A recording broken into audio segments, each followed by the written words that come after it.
If you've been hearing about Fable solving a maths problem, this is a tweet you've probably seen. A guy announced that he solved or proved the Jacobian conjecture to be false thanks to using Claude to help him. So if you're like me, you're probably wondering what the Jacobian conjecture is. Here's a little diagram to explain, well, a few diagrams. So first of all, imagine a real number line. As you slide along the number line, you get different values. That's not too complicated. Now let's add a dimension to this and create a complex number line. You've got the real axis on the x dimension and the imaginary axis on the y dimension. If you're not sure about imaginary numbers, you should look into that separately. This video is not going to go too deep on it, but it's just to kind of help you picture it. Now let's imagine we have a real and an imaginary number as value 1, and then we want to get another number involved. So how can we plot that? We can create a third dimension, the z dimension, and this marks the value of the real element of the second value. So here we have everywhere in this space is corresponding to a real and an imaginary part of the first value and just the real part of the second value. So what happens if we wanted the second value to have an imaginary part as well? Then we could introduce another dimension like colour maybe. As you can see here, as the colour changes, the imaginary part of the second value changes, and as we move around the screen, different values are selected. So yeah, this is a way to kind of show the range of different combinations of two imaginary numbers that can be put together. Now let's say that we apply a function.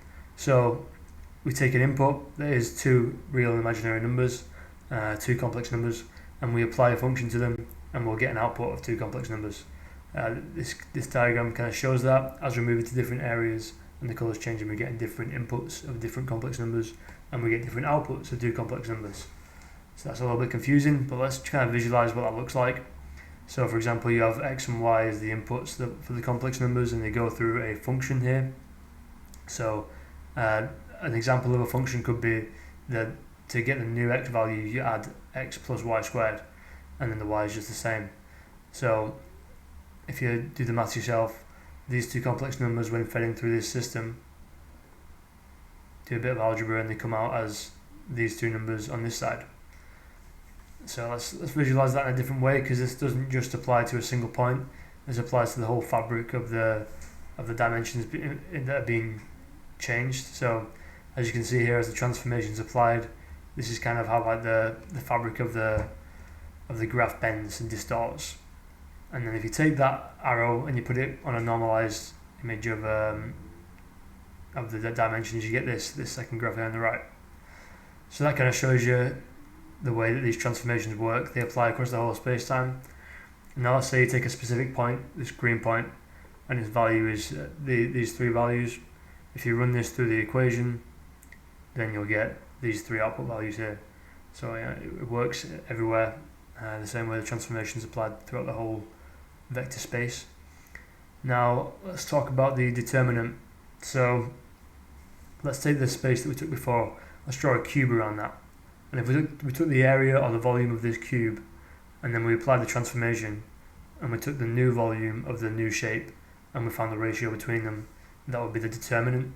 It kind of tells you how much the shape changes, and the ratio of how it increases or decreases based on the function. So that will be different based on whatever this function is up here. So let's talk about the Jacobian. So the Jacobian of a function occurs when you find the partial differentials of each of the elements, and it kind of tells you how at a particular point how the function is changing at that point. So if you take any point in the vector space and you find the Jacobian, you'll find a thing that tells you that if you nudged it a little bit, how much it would change in each direction, and that's what this vector represents. So if it changes in the x direction, you'll see here, and the y direction, you get these values here. So yeah, that's the Jacobian. You can calculate it by doing these partial derivatives, and it will be different at different points. But one thing you'll find is that you can then take the Jacobian matrix and find the determinant using some basic linear algebra. And if the determinant is constant, then it fits a special case And this special case is the case that the conjecture is made about. So what that's saying really is that if the determinant is constant at every point where you take the Jacobian, then it fits this specific use case. There are some functions where the Jacobian is different all over, and when you take the determinant is therefore different too. But then there are some where it's constant. So you can see in this graph for this function, the determinant is the same all over. No matter where you took the Jacobian, the determinant will be the same value. And here we change the equation. As you can see, we get now x squared and y, and the determinant is different all over. So it depends on where you decide to take the Jacobian to find the partial differentials in that area. The determinant will be different, which means that when you do the transformation, the shape will scale in a different way, at a different rate. So those are the kind of like things we kind of determine between here, whether the function is giving you a constant determinant throughout, or if it's giving you a variable determinant.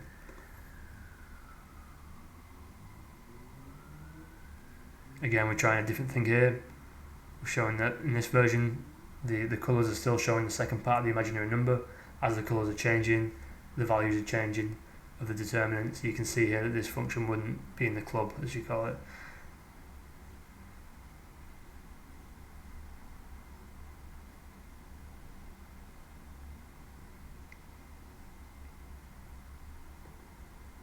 So if we take 2 points, we're going to take two equations here. This is the first equation where the determinant ends up being 2, so it's constant throughout.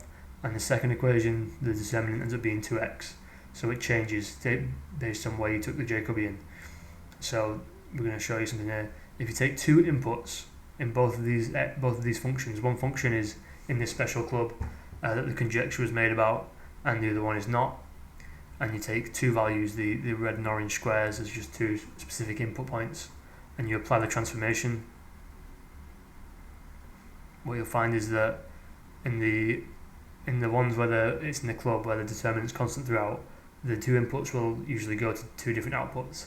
And in fact, that's what the conjecture actually states, is that in the instance where the determinant is constant throughout, the inputs will always be corresponding to a singular output, and the outputs will correspond to a singular input.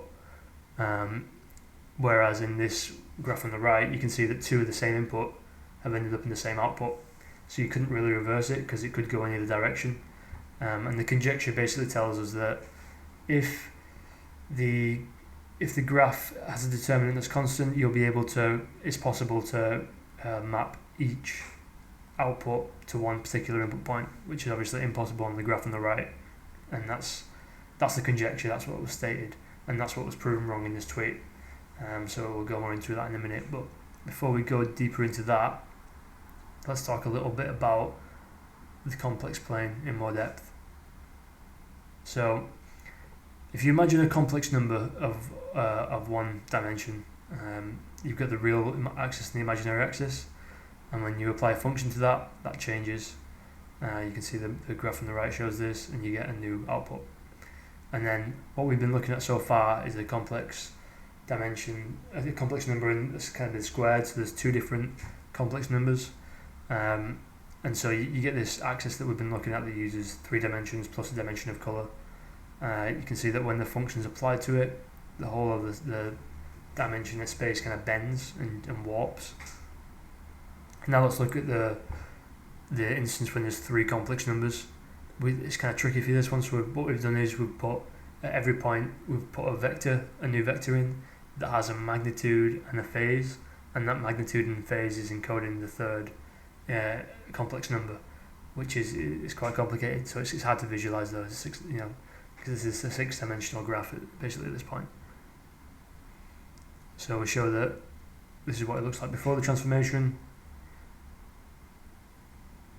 Transformation gets applied, the graph changes, and now we go through all the different color options that there are after this. You can see how this changes. So this is just to kind of help you visualize what it looks like when 3 complex numbers are transformed. If there's 2 points in this complex number graph and they end up meeting, then that would be something that people predict the determinant must be variable. So let's take a look at this function. So this is the actual function that the Twitter user said he thinks is going to break the conjecture. Well, it does break the conjecture. So this is the visualization of what happens when you apply the transform to this to these three complex numbers and you apply it in this way. You see this formula up here. Here's what happens to the transform of the graph area. So the vector space bends, and 3 points ends up connecting in 1 point. So 3 inputs have the same output, which means it's not reversible. So you think, well, surely it's got to have a variable determinant, and that would explain it. But when you actually calculate the determinant of it, you take the Jacobian, you find that everything actually perfectly cancels out, and if you want to do the maths yourself, you can, and the determinant ends up just being a constant of -2. So this disproves the Jacobian conjecture, and it's pretty interesting for using AI to kind of teach you maths. I'll put out another video explaining exactly how this guy actually managed to find this example, because what he's really done there is he's found a function and he's found specific inputs that map to a specific output, and that's quite a computationally hard thing to do, so there's been some method to it. I think it's all coming out more about how he's done this now, but this is more about the problem of what problem he's really solved here, as this is like a very old problem that people thought was insolvable. No one thought you could disprove it, but yeah, there you go. Thanks for watching.